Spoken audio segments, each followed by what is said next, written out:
Quiero invitarles a Salmo 24, por favor, que abran sus Biblias en el Salmo 24. Vamos hoy día a meditar sobre este pasaje de la Escritura tan interesante y les quiero entonces invitar a que lo mantengan ahí. Salmo 24. Vamos a partir por leer este texto. Hoy día vamos a hablar sobre, le he puesto este mensaje, el Rey que viene. El Rey que viene, así que creo que Jorge va a colocar ahí también el título de este mensaje, el Rey que viene.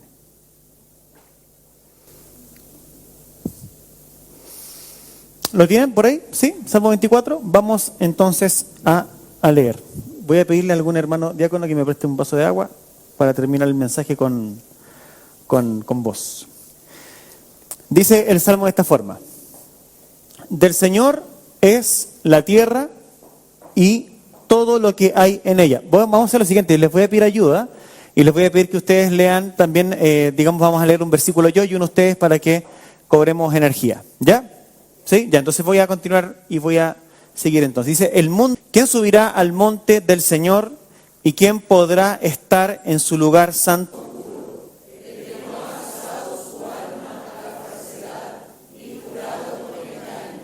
Ese recibirá bendición del Señor y justicia del Dios de su salvación.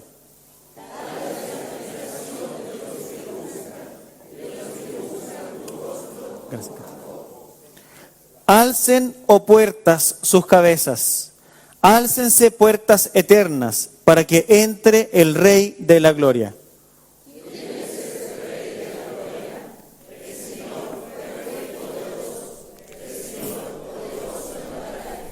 Alcen, oh puertas, sus cabezas. Álcenlas, puertas eternas, para que entre el Rey de la Gloria. El Señor de los ejércitos, Él es el Rey de la Gloria. Selah, dice al final. Y yo quiero comenzar este mensaje haciéndote una pregunta a tu corazón. Los que están mirando para allá pueden dar un poquito vuelta a la silla, no hay problema, si no van a quedar con tortícolis después. ¿Ah? Quiero partir este mensaje con una pregunta muy a tu corazón. Una pregunta para que te respondas en tu interior. Y es, ¿cuál área de tu vida sigue bajo tu control sin rendición? ¿Cuál área de tu vida sigue bajo tu control y tú aún no has rendido? ¿Dónde sigues racionalizando tu pecado? Yo creo que si somos sinceros un poquito, todos tenemos un área en donde nosotros no queremos que Jesús reine. Todos queremos mantener nuestra bandera en alto y no queremos rendirnos. En algún grado, en algún área, tú quieres seguir siendo el dueño de tu corazón. Tú quieres seguir siendo el dueño de tu vida. Y nosotros en este mensaje vamos a ser confrontados. Este salmo nos confronta y nos pide que entreguemos todo. Ustedes han leído este salmo y seguramente no entienden por qué estoy diciendo esto. Porque efectivamente cuando uno lee el Salmo 24, la primera impresión que nos da es de no entender muy bien cuál es la lógica del texto. Pero yo sí te puedo adelantar de que este texto y este salmo es una invitación a todos nosotros a que vivamos sin áreas exclusivas para nosotros. Y que aprendamos a que del Señor es todo lo que somos. Del Señor es todo lo que nosotros tenemos. Este salmo, vamos a mirarlo rápidamente, este salmo se piensa que eran dos salmos, antes de que se compilara el Salterio allá después del exilio en Babilonia. Se pensaba que había una primera parte que iba del versículo 1 hasta el versículo 6, que tiene un sentido más o menos lógico. Y si se fijan del verso 7 en adelante, preguntan, alcen o puertas sus cabezas, y se pensaba que esta otra parte era un salmo distinto. Por alguna razón, esto se une, eso es lo que se piensa, no es que esté comprobado. Tal vez desde su origen era un solo salmo. Pero el punto interesante es cuando este salmo se cantaba. Pues recordemos que este salmo es una canción. Y este salmo se cantaba, se piensa que David lo escribió para una de dos ocasiones. La primera ocasión en la cual se piensa que este salmo funcionaba era cuando David traslada el arca de Dios desde Kiriat Jeraim hasta Jerusalén. Recuerden que el arca vivía y estaba en un lugar donde, alguien la cuidaba en el terreno de una persona de Israel, era cuidada. Recuerden que el arca de Dios, para las personas que están recién visitándonos y entendiendo la Biblia, el arca de Dios era el lugar en donde se simbolizaba la presencia de Dios. Los que vieron Indiana Jones se acordarán de eso, en búsqueda del arca perdida, ya tratando un poco de contextualizarles a los que no tienen la costumbre de leer la Biblia. El arca era el lugar en donde la presencia de Dios habitaba. Un cubículo, ¿cierto? Que tenía unas varas para poder cargarla, que tenía querubines, ángeles que estaban sobre este lugar. Representaba esto la presencia de Dios. Cuando esta arca era trasladada, el pueblo estaba muy conmocionado. El pueblo normalmente estaba muy lleno de alegría cuando esta arca se trasladaba. Y se piensa que tal vez este salmo era cantado fue cantado cuando esta arca fue trasladada de esta parcela, hasta entonces la ciudad de Jerusalén, que es llamada la ciudad de Sión. Otra posibilidad, parece que un poco más plausible, es que esta arca era trasladada o esta canción se cantaba cuando el pueblo de Israel volvía de una guerra. Y esto hace mucho sentido. El pueblo de Israel salía de una guerra y recuerden que normalmente el pueblo de Israel llevaba consigo el arca cuando ellos iban a una batalla.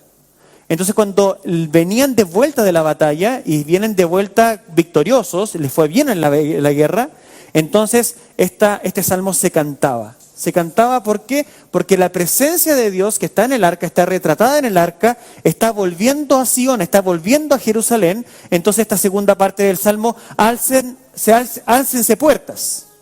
Es decir, de alguna forma dándole idea de que las puertas de la ciudad no son lo suficientemente grandes para recibir con honorabilidad a esta presencia de Dios que está entrando. No sé si se entiende. Álcense puertas, es decir, de alguna forma ensánchense puertas, ¿cierto? Que estas puertas que tenemos en las ciudades están rodeadas de muros. Entonces, puertas, como que expándanse puertas para que entonces el Rey de Gloria pueda entrar hacia ustedes. Esta es más o menos la idea histórica que está ocurriendo por detrás. Y este salmo puede ser explicado fácilmente en 3 partes naturales que tiene el salmo. Si se fijan, los primeros 2 versículos tienen una alusión al mundo. O sea, este rey que viene, la idea del rey que viene, el rey del arca, ¿cierto? La presencia de Dios en el arca viene, ¿cierto? Y este rey que viene, ¿qué es lo que hace? Primeramente, este rey reclama su mundo. Fíjense. Reclama su mundo. Ya vamos a entrar en detalles. Pero eso es lo que dicen los primeros 2 versículos. Él reclama su mundo. Segundo movimiento, forma un pueblo que lo busca. ¿Quién subirá? Y termina diciendo lo siguiente. Esta es la generación de Jacob. Un pueblo este rey que viene forma un pueblo que lo busca. Eso vamos a entrar y vamos a entender. Forma un pueblo que lo busca. Y lo tercero que ocurre desde el verso 7 hasta el final, que es llena cada rincón.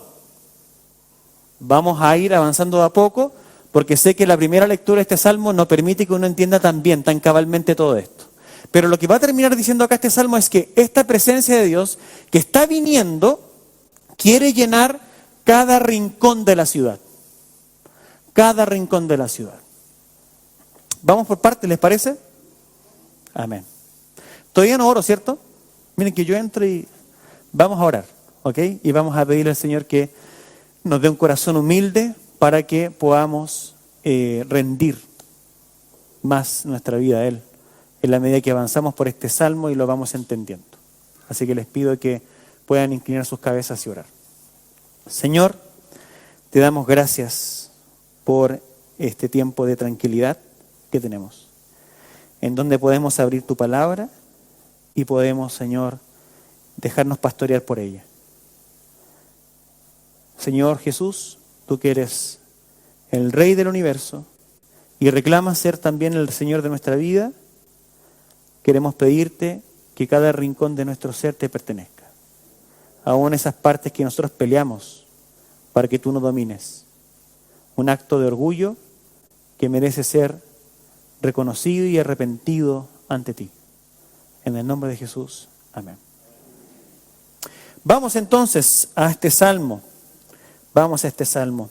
Los primeros 2 versículos, leámoslos nuevamente, escúchenlos por favor. Del Señor es la tierra y todo lo que hay en ella, el mundo y los que en él habitan. Porque Él la fundó sobre los mares y la asentó sobre los ríos. Y este salmo de manera particular no comienza hablando del salmista, no comienza hablando de nosotros, que no está mal. Hay veces que el corazón estalla en una necesidad tremenda y puede el salmo partir: Señor, ¿por qué me has abandonado? ¿Se recuerdan? Señor Dios mío, ¿por qué me has abandonado? No está mal eso. Pero este salmo nos invita a mirar al Rey. Este salmo levanta nuestra mirada. Este salmo nos invita a que nosotros no centremos el foco en nosotros. Entonces el texto no comienza preguntando quién necesita ayuda o quién quiere acercarse a Dios. Empieza afirmando: el Señor es el Rey de todo. El Señor es el Rey de la tierra. Y eso significa, y por eso que este salmo nos va a invitar a rendirlo todo, nos invita a entender de que no existe en el universo ninguna zona neutral. Johander, te invito a pasar. Está ahí Johander en la puerta con timidez. Que pase nomás, Johander. ¿Ya? Le dio timidez ellos lo van a conocer a Johander, vino la semana pasada. Entonces eso significa que no existe en el universo ninguna zona neutral. No existe en ninguna parte de nuestra vida ninguna zona neutral. No existe nada en el universo que pueda existir independientemente de Dios. No existe nada, ningún pensamiento. No existe tal cosa como la vida privada. No sé si tú has escuchado esto. Un pensamiento tan común en nuestra época, ¿cierto? De que existe una zona en la cual nosotros somos jefes de nuestra vida y no tenemos por qué dar explicaciones. Es normal el pensamiento: pero papá, mamá, yo ya soy mayor de edad, ¿cierto? No te metas con mi vida. Y entonces el papá dice: mientras vivas en esta casa. ¿Cierto? Eso es bastante normal, eso es de nuestra cultura. Y ese pensamiento, que a veces puede ser un poco chistoso, nos lleva también a entender erróneamente que nosotros podemos decirle lo mismo a Dios. ¿Cierto? ¿Qué cosa más tonta eso de llegar sin haber tenido una relación sexual antes del matrimonio? Así piensa nuestra cultura. ¿Quién puede decir que tiene autonomía sobre mi cuerpo? Este cuerpo es mío, dice el eslogan feminista, ¿cierto? Este cuerpo es mío y yo hago lo que quiero sobre este cuerpo porque este cuerpo me pertenece. Mientras tanto, nosotros los seres humanos pensamos así. Este salmo nos lleva a considerar, nos lleva a entender de que el Señor reclama para sí mismo absolutamente cada rincón del universo. Este salmo le enseña al pueblo a levantar su cabeza y a decir: del Señor es la tierra y todo lo que hay en ella, el mundo y los que en él habitan. La tierra, su plenitud, el mundo, todo lo que en él habita. Y la razón por la cual este salmo indica que el Señor reclama el mundo es porque Él fundó el mundo. Es porque Él es el autor de la existencia.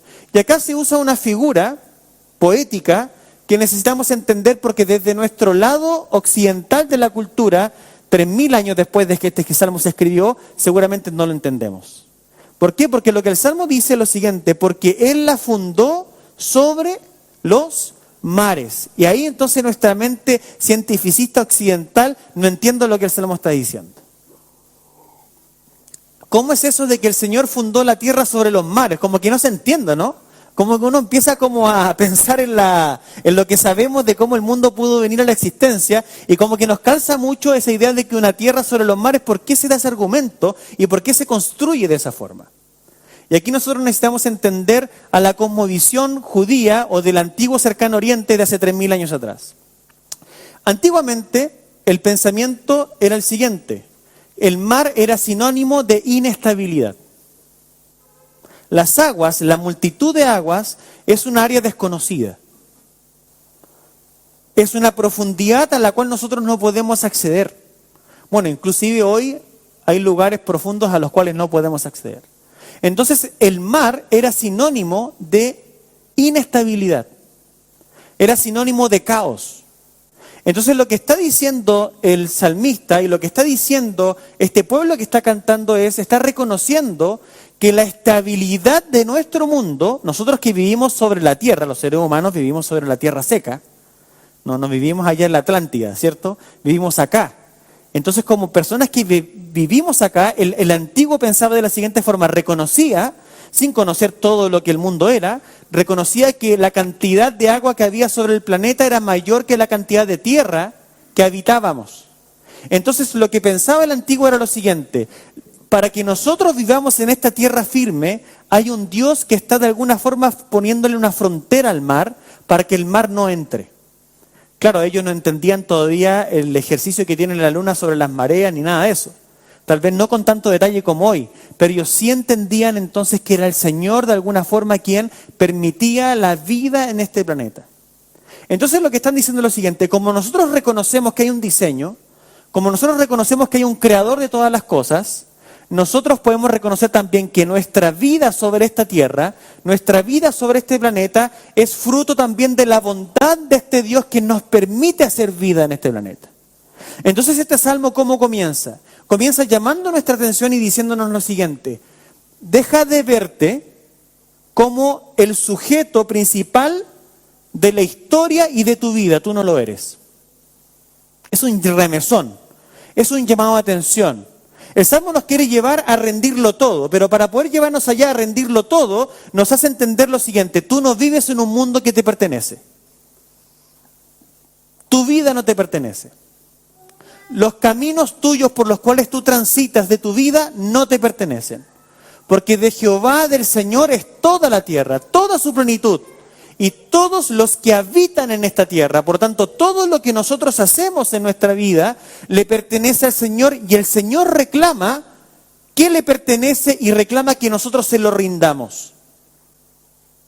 Por eso que este salmo nos dice, el rey viene, el arca viene a la ciudad, y mientras el arca viene a la ciudad, mientras el Señor se acerca a la ciudad, Él reclama que reconozcamos su poder, su soberanía, su dominio. Cuando nosotros ya vamos a crecer con más lentitud en la lectura de este salmo, pero este salmo que fue escrito hace tanto tiempo atrás, fue usado también y fue entendido por profetas como Isaías y por profetas como Malaquías.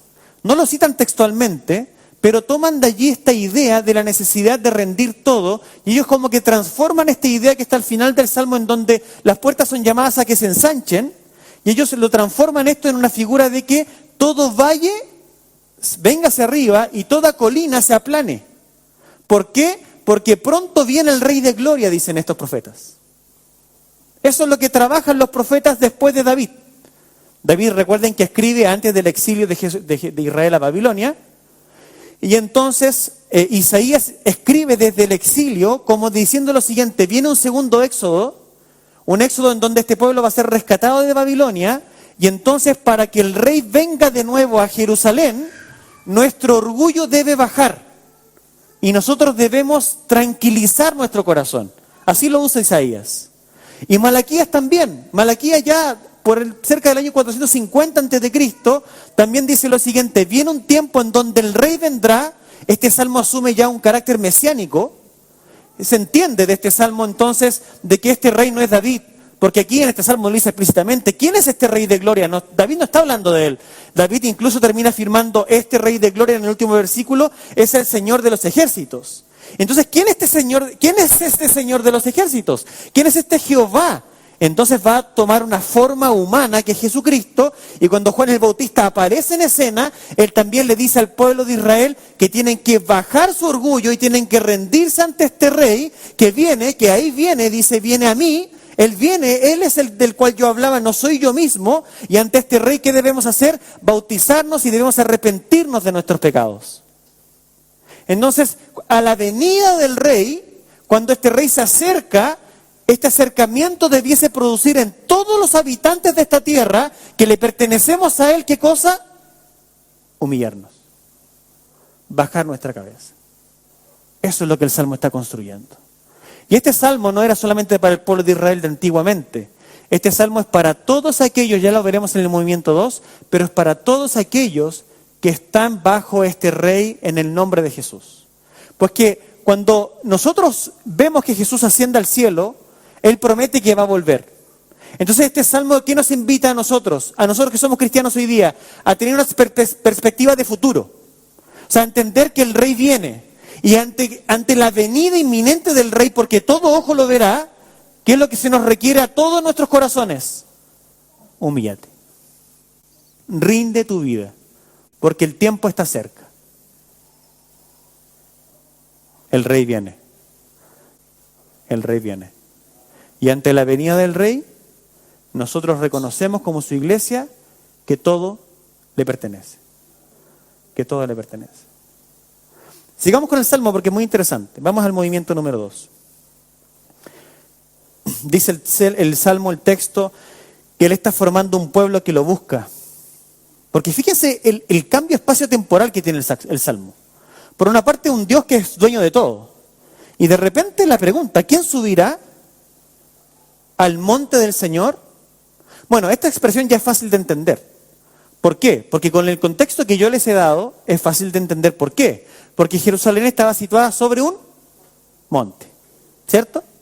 Y dentro de Jerusalén, ¿qué es lo que había en la parte más alta? El templo, ¿cierto? Entonces, claro, el arca está volviendo, ¿cierto? ¿Está volviendo dónde? A Jerusalén. Se viene de una guerra en la cual el Señor venció. Y ahora el pueblo está en la expectativa, el arca está viniendo. Entonces el arca va a subir. Y la pregunta entonces para todos es, bueno, ¿y quién puede subir con el arca? ¿Quién puede subir con el Señor? ¿Quién puede estar allá donde el Señor va a estar? De alguna forma este salmo toma el Salmo 15, que ya lo estudiamos.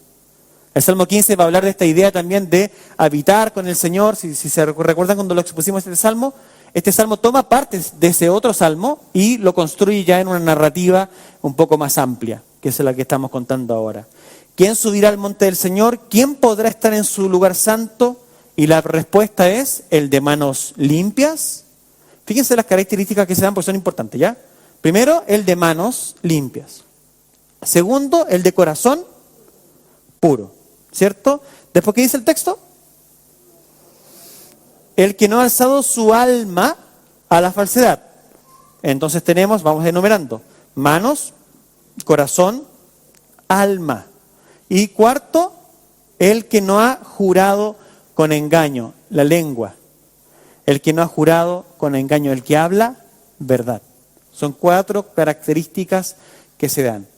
¿Quién entonces va a subir allá? Y él responde, bueno, las personas que viven en un ecosistema en donde se respetan 4 principios, ¿cierto? En donde está vinculada, ¿qué cosa? Está vinculado las manos, el corazón, el alma y la palabra. La respuesta no apunta, es interesante porque si se fijan, la pregunta ya es compleja, pero la respuesta no está apuntando a un rito, que sería muy normal de esperar de un salmo como este. Porque estamos hablando de pueblos antiguos, en donde los ritos permeaban la cultura de los pueblos. Los pueblos estaban llenos de sacrificios, llenos de fiestas, llenos de rituales. Entonces tenemos que tratar de pensar, no de forma tan de sentido común moderna, digamos, ¿ya? Sino realmente entender las cosas como pensarlas desde la antigüedad. O sea, era muy normal responder a través de un rito. En nuestro lenguaje como más católico romano de nuestra cultura latinoamericana, no está hablando de pagar una manda, no está hablando de una procesión, porque podríamos pensar de esa forma. Podríamos pensar que para acercarnos a Dios tenemos que cumplir con algún rito que de alguna forma nos coloque en condiciones de estar allí. Pero si se fijan, todo esto está hablando de algo mucho más íntimo, algo más personal. Aquí la integridad está en juego. La integridad está en juego. Y cuando nosotros vemos lo que está aquí dentro de cada una de estas expresiones, nos vamos a dar cuenta de lo siguiente. Cuando hablamos de las manos limpias, está hablando el Salmo de lo que nosotros hacemos, si se fijan. De las cosas que externamente pueden verificarse, que nosotros practicamos. Segundo, se habla del corazón. Cuando hablamos del corazón, hablamos de lo que ninguna otra persona conoce. Lo que está en tu corazón, lo que está en mi corazón, es algo que si yo no lo hablo, nadie lo conoce. ¿Cierto? Es algo de la intimidad. Luego habla del alma, fíjense ustedes. Y habla de que el alma se eleva. Dice, el que no ha alzado su alma a la falsedad. De alguna forma, ¿qué está hablando? Está construyendo la integridad acá el salmista. Y cuando habla de un alma que no se alza, está hablando de aquellas cosas, esos anhelos que llenan nuestro corazón. Pero anhelos que de alguna forma se contraponen con el reinado de este Dios, con el reinado de este Rey. Hay deseos en el corazón de las personas que no tienen relación con los deseos de este Rey. Y finalmente habla de la verdad, habla de no jurar falsamente, es decir, de cuando nosotros comprometemos nuestra palabra de manera inadecuada. Y hay un extremo que acá después el salmista se encarga, y aquí vamos a entrar en un área chica muy importante, porque si se fijan, el salmo continúa y dice así: ese recibirá bendición del Señor y la justicia del Dios de su sanada. Ya se los voy a demostrar, pero primero que nada, aquí no está dándonos una receta moral de cómo nosotros podemos ser aceptados por Dios cumpliendo ciertas cosas. Ya se los compruebo, ¿ok? Primero lo estoy nombrando. Lo que esta parte del Salmo no está haciendo, lo que no está haciendo es diciéndonos lo siguiente: si tú no haces cosas indebidas con tus manos, ¿cierto? Si tú no tienes un doble estándar en tu corazón, si tú no elevas tu alma a cosas vanas, y si tú no empeñas tu palabra en cosas que no sean veraces, entonces eres aceptado y puedes vivir con Dios.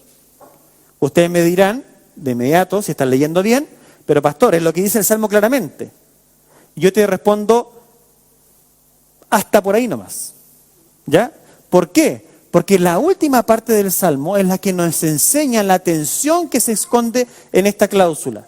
¿Cuál es la tensión? Dice que tal es la generación de los que te buscan, dice. Y les da un nombre. ¿Cómo quién? ¿Cómo? Jacob. Vayan a Génesis capítulo 34. Génesis capítulo 34. Vamos a ver rápidamente Génesis 34 y Génesis 35. Porque aquí hay un corazón de lo que está pasando acá que es muy importante para todos nosotros. Génesis 34, Génesis 35. ¿Quiénes de ustedes conocen a Jacob? Levante la mano, solamente para saber cuánto tengo que explicar. ¿Ya? ¿Sí? ¿Cuántos de ustedes conocen a Jacob? A todos los que levantaron la mano les voy a hacer una pregunta ahora. ¿Ya? Para ver cuánto conocen de la vida de Jacob. ¿Vale? Ya, ahora todos sienten que conocen poco. ¿Ya? Pero hay varios que no levantaron la mano, así que asumo que Jacob seguramente lo escucharon por ahí, pero no saben mucho sobre él. La vida de Jacob es un poquito larga, ¿ya? Pero les voy a resumir algo súper simple. Escudriñen después la vida de Jacob allá en Génesis y se van a dar cuenta que Jacob es llamado del usurpador. ¿Ok? El usurpador. Jacob no es una persona así tan recta que digamos. Jacob le robó los derechos de primogenitura a su hermano por un plato de lentejas. O sea, se aprovechó del hambre de su hermano. No entremos en materias de Esaú. Esaú se llamaba a su hermano, ya no vamos a entrar a juzgar el carácter moral de Esaú. Pero pensemos en Jacob. Es un oportunista. ¿Ya? Jacob es una persona que, teniendo la oportunidad, te mete la mano en el bolsillo. ¿Ya? Ese es Jacob. Y Jacob se alió con su madre para poder engañar a su padre Isaac, para que su padre pudiera darle la bendición a él en vez de a su hermano. Engañaron a su padre. Y este salmo está hablando de las personas que no juran falsamente. O sea, me explico cuando digo que este salmo no está dándonos una lista moral de lo que no debemos hacer para ser aceptados. Porque dice, tal es la generación de los que te buscan, como Jacob. Entonces, cuando estamos hablando de Jacob, no estamos hablando de una persona perfecta. No estamos hablando de una persona así que todos digamos, mira, aquí está San Expedito. No. No conozco los detalles de San Expedito, no estoy... Pero no me quiero casar con él porque no tengo idea. Pero no estamos hablando de aquella persona que digamos, chuta, que qué buen cabro. Bueno, Jacob huye, ¿cierto? Cuando una vez que roba la primogenitura, huye, digamos, a la casa de un pariente. Y allá en ese lugar se enamora de una chica que se llama Raquel. Entonces le salió uno más vivo que él mismo, Labán. Ya, así hace Dios a veces para forjarnos. Le mandó uno más vivo que él y Labán lo hace trabajar 7 años para poder casarse con su hija Raquel. termina de trabajar 7 años para poder obtener la mano de Raquel y en el día de la boda, como él había engañado a Isaac antes, pareciera que como que Labán supiera, dice que en la carpa, cuando va a tener ya su noche de bodas, no le aparece Raquel debajo de las sábanas, le aparece Lea, que es la otra chica. Pero ya era tarde, parece, porque ya se había acostado con ella. En esa época tal vez no había mucha luz, no había mucho donde mirar. Entonces ya había desayunado el hombre y amanece con la mujer que no pensaba. Entonces está un poco ofuscado Jacob, ese es Jacob, y entonces va a reclamarle a Labán y Labán le dice, bueno, ¿quieres a mi hija? Trabájame otros 7 años. ¿Por qué? Porque a Jacob le iba bien en la pega, como buen judío. Le iba bien en la pega y donde ponía sus manos le iba bien. Y las ovejas se multiplicaban y todo andaba muy bien. Entonces estuvo 14 años trabajando para poder quedarse con Raquel. Pero después de los 14 años no se queda solo con Raquel, se queda con Raquel y con Lea. Porque ya la había desposado de ella y se queda con 2 esposas. Así está Jacob. Bernabé levanta las cejas como si fuera una bendición, pero en realidad para Jacob no era tanta bendición en realidad, porque era el medio cacho en el que estaba metido. Bueno, el tema es el siguiente. Jacob era una persona más torcida de lo que nos podemos imaginar. Y si nosotros avanzamos en la lectura de su vida, vamos a darnos cuenta que Jacob incluso era mal padre. Jacob, cuando habían conflictos familiares, Jacob metía la cabeza debajo de la alfombra. Jacob trataba de no meterse en problemas, Jacob trataba de pasar piola. Y normalmente cuando habían conflictos, él no se importaba mucho con los demás que estaban sufriendo. Cuando ustedes leen los diálogos de Jacob, ustedes se van a dar cuenta que Jacob habla de él, de cómo él sufre. Pero no está pendiente del sufrimiento de los demás. Entonces, ¿qué es lo que está pasando acá? Y aquí quiero explicar esto rápidamente, muy rápidamente. Hay un evento en la vida de Jacob que lo marca para siempre. Y aquí tengo que hacer un resumen súper rápido. Y yo espero que este resumen les incentive a ustedes a leer esta parte de la Biblia en sus casas. Cuando Jacob va camino a la casa de este pariente que es Labán, dice que el Señor se le aparece. Él está un día de camino hacia allá, en una noche, bajo un árbol, y el Señor se le aparece en una visión. Es como la primera visión de Jacob. Él tiene un encuentro espiritual con Dios. Él estaba temeroso, él viene de una familia sobre la cual pesa un pacto. Dios ha desposado para él mismo a Abraham, a Isaac. Hay una promesa sobre su familia. La promesa de que a través de esta familia Dios se iba a armar una nación muy grande, a través de la cual todas las familias de la tierra iban a ser bendecidas. A Jacob esto le importaba un pepino. Jacob iba a vivir su vida. Jacob vive su imperio. Él tiene su bandera muy bien plantada. Muy bien plantada, perdón. Entonces, cuando va camino de la casa de Labán, se le aparece este señor y ve como una escalera en donde ángeles suben y bajan. Y tal vez él no entiende muy bien, sabe que es Dios, pero no entiende muy bien. Pasan 14 años al menos, y cuando Jacob viene de vuelta, entonces él busca al Señor. Y ustedes van a reconocer en la historia de Jacob que a pesar de su humanidad, que a pesar de su imperfección, ustedes van a leer un hábito en Jacob que ya lo tenía su abuelo Abraham. Y el hábito era que en cada vez que ellos tenían necesidad, o cada vez que a ellos les iba bien, ¿saben lo que hacían? Construían un altar. Y el altar era muy importante. ¿Por qué? Porque el altar era la materialización de tu experiencia consagrada a Dios. Entonces lo estaba pasando mal el hombre, ¿y qué hacía? Hacía un altar ¿para qué? Un altar para consagrar a Dios, y le ponía un nombre a esa experiencia y conocía a Dios a través de esa experiencia. Le iba bien y hacía un altar ¿para qué? Para adorar a Dios, reconociendo que Él es soberano sobre toda la existencia. ¿Se dan cuenta cómo el Salmo 24 empieza a actuar ahora? Del Señor es la tierra y toda su plenitud, todo lo que hay en ella y todos los que habitan en ella. Entonces, en esos momentos, Jacob, ¿qué pasaba con él? Él, en su fragilidad, cuando lo pasaba mal, no era orgulloso. Hay gente que cuando lo pasa mal, no se doblega ante Dios. Tratan de mantener su soberanía. Es como, no, si aquí no me la vaya a ganar. Pero Jacob hacía lo contrario. Cuando la vida le apretaba, Jacob se humillaba. Y entonces la mano de Dios reposaba sobre su vida. Años más tarde, después él va huyendo de la casa de Labán, se tiene que encontrar ¿con quién? Se tiene que encontrar con Esaú, con su hermano. Estaba muy preocupado Jacob. Jacob manda varios emisarios con un montón de presentes para tratar de decirle a Esaú que por favor no lo matara y lo dejara pasar. Incluso cuando él equipa a todos estos emisarios que van delante de él para hablar con Esaú, les dice lo siguiente: cuando hablen con Esaú, háblenle de mi señor, y de mí hablen como el siervo de Esaú. Imagínense, ese es Jacob. Jacob no tenía mucha personalidad. Jacob no tenía mucho, aquí estoy yo, ¿no? El hombre se sentía demasiado frágil. Pero ¿qué es lo que Jacob hace esa noche? Dice que pasa la noche peleando con el ángel de Jehová. Y dice que en esa pelea, Jacob reclama de Dios su bendición sobre su vida. Le va bien. Jacob cruza el arroyo, se encuentra con su hermano Esaú, y Esaú dice que en vez de regañarle todo, lo abraza y le da un beso. Y Jacob, dice el texto, que reconoce en Esaú como si Dios estuviera con él hablándole. Eso dice el texto. De alguna forma lo que está transparentando el texto, y ojo con esto, es que Jacob está reconociendo que en sus circunstancias la gracia de Dios está permeando su vida más allá de sus defectos. Esto es muy importante porque aquí está codificado el Evangelio. Muchas personas evangélicas han aprendido que si no se portan bien, Dios no está con ellas.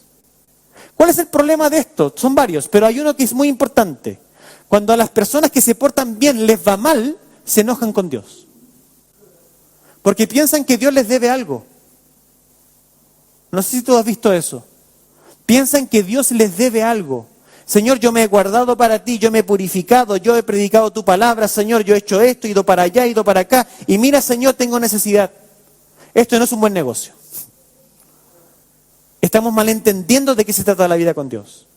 La vida con Dios se trata de que Él nos da aunque nosotros no merecemos, y dado eso nosotros respondemos con más búsqueda y con más fervor y con más consagración. Y eso es lo que está aquí en la vida de Jacob. Jacob es un tipo miserable. Jacob es un tipo pervertido en su cabeza, es un tipo falso, es un tipo que engaña a las personas, pero es un tipo que ante el apremio, él se humilla y busca a Dios. Dígame una cosa, dígame si esto no se parece a David.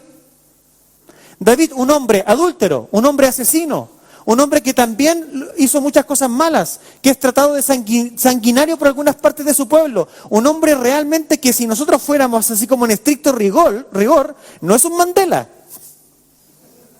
¿Ah? No hubiese recibido el Premio Nobel de la Paz. Entonces nosotros pensamos que las personas que viven con Dios son personas intachables. Y lo que la Biblia nos muestra es que no lo son. Y esta no es una invitación a fallar.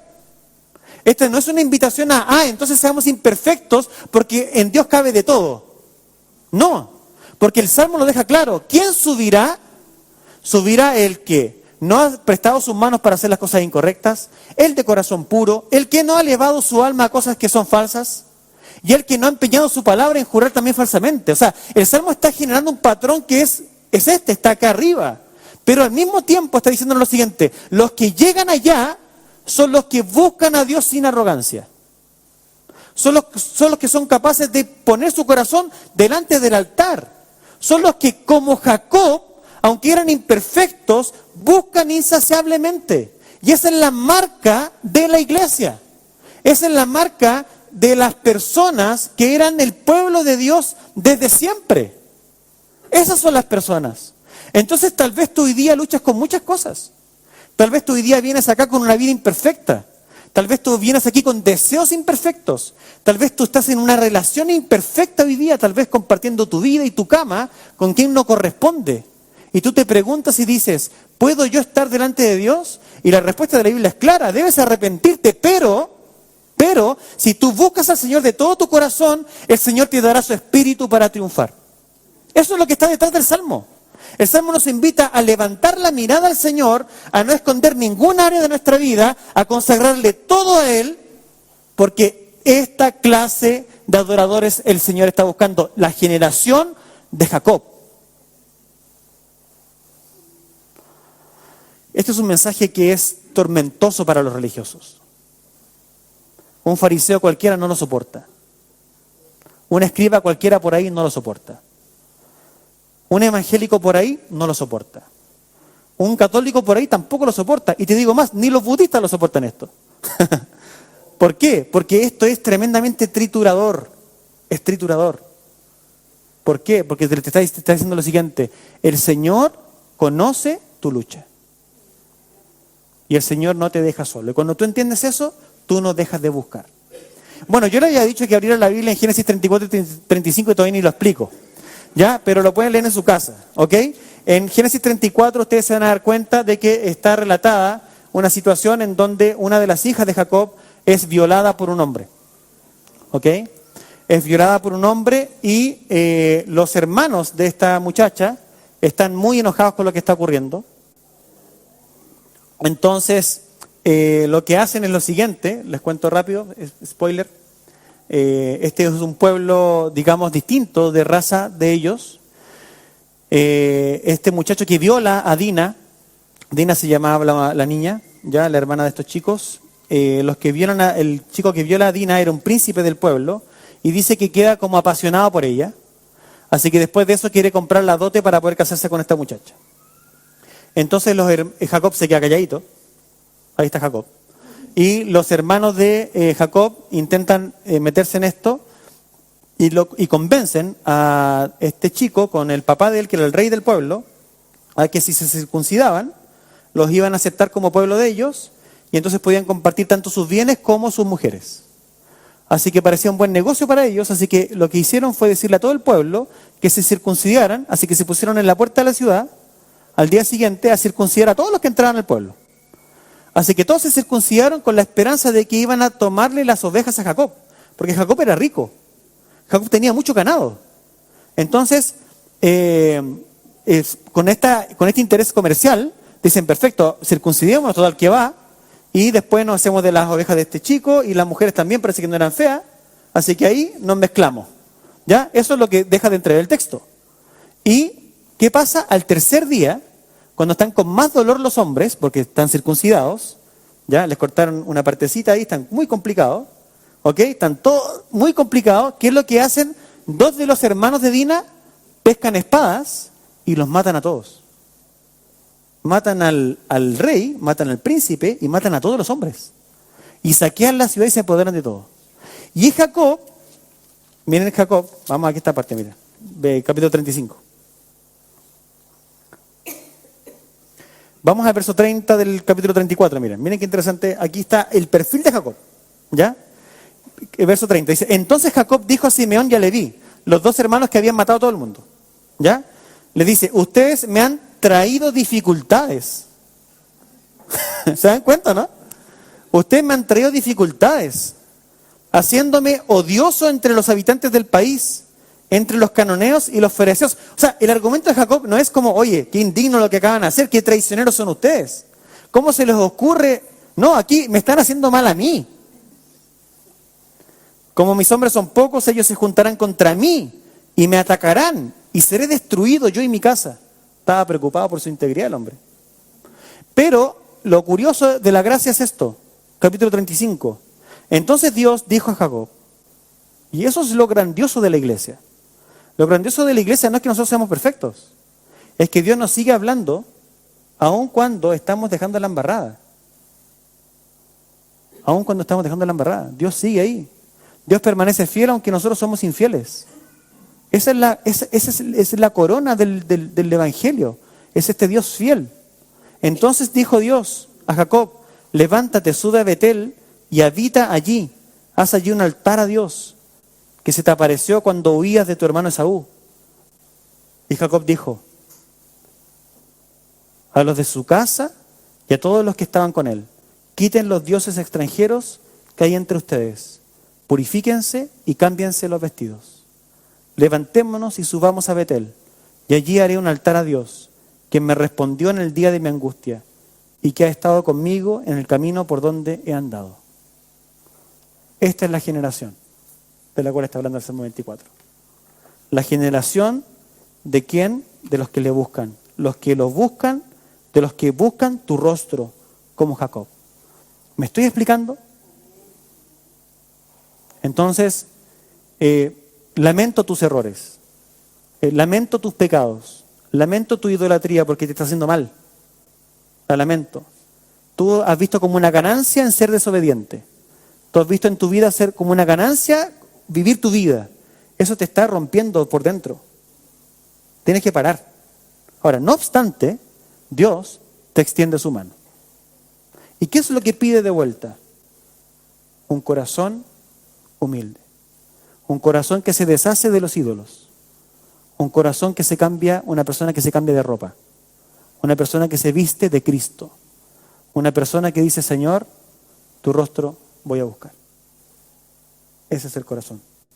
Y entonces el Salmo cambia de ritmo y dice, entonces alcen, oh puertas, sus cabezas.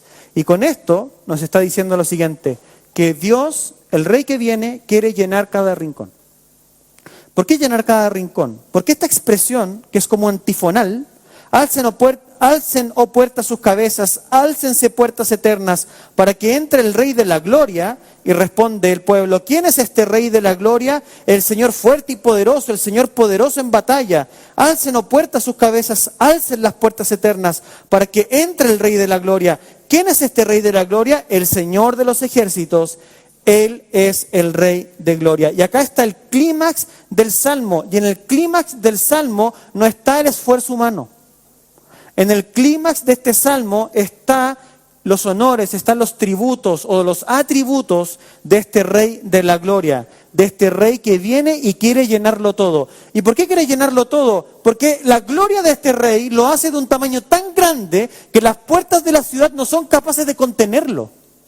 No son capaces de permitir que Él entre. Y Él quiere entrar a la ciudad y Él quiere llenar toda la ciudad, desde el templo, llenar cada rincón de la ciudad. Y esto es como la imagen del Apocalipsis. Dice que en los nuevos tiempos, cuando el Señor se asiente sobre la ciudad santa, que es la iglesia, el Señor desde su templo va con su luz a iluminar todos los corazones. Todas las realidades de la vida de esa ciudad, Él las va a llenar. Ahora, para que Él pueda entrar, las puertas deben ensancharse. ¿Cuál es el llamado acá a nosotros? Nosotros que somos esta generación de personas que buscamos, debemos dejar de ser mezquinos y debemos ensanchar el corazón. Porque la mezquindad de corazón es las que no ha hecho mal. Es la que nos ha afectado y nos ha hecho amar poco. La que nos ha hecho permanecer en nuestros vínculos emocionales idolátricos que de alguna forma nos rompen por dentro. Y Dios quiere con su presencia, porque Él es el Rey de Gloria, quiere entrar y quiere sanar nuestro corazón, quiere sanar toda nuestra vida completa, que no hayan espacios oscuros para que Él pueda entrar y no condenar, sino sanar, aplicar su ungüento, aplicar el bálsamo que le va a traer sanidad a nuestra vida, de nuestras infidelidades, de las cosas que hacemos mal, de nuestros pensamientos. Pero para que eso ocurra, nosotros debemos ensanchar el corazón para que el Rey pueda entrar y Él pueda hacer su trabajo. Y ese es el llamado de atención. Un llamado de atención profundo para que nosotros podamos realmente abrirle lo que aún sigue en nuestra vida muy bajo, muy estrecho, muy dividido, muy defendido, muy reservado. Y entender que este Rey que es del mundo, quiere ser el Rey de todo nuestro mundo, para que Él pueda hacer lo que se ha propuesto hacer. Dios tiene un plan maravilloso con tu vida. Dios tiene un plan maravilloso con mi vida, pero ese plan va a costar que avance si tú no pones de tu parte, si tú no entiendes que debes rendir cada rincón. El primer trabajo lo hizo Dios soberanamente, y Él hizo que de la oscuridad de tu corazón naciera su luz. Eso es un acto soberano, monergismo. Dios hizo eso, te convirtió de tu realidad, pero ahora tú debes rendirte. Y tú debes rendirte progresivamente, tú debes dejar de batallar por tu propia soberanía. Entonces, cuando se nos dice que las puertas deben ampliarse, no es porque el Rey sea muy pequeño y no consiga entrar, ¿ah? Sino lo que tiene que ver con esto es que esas puertas son muy bajas para Él. Él es demasiado grande. Él es demasiado grande.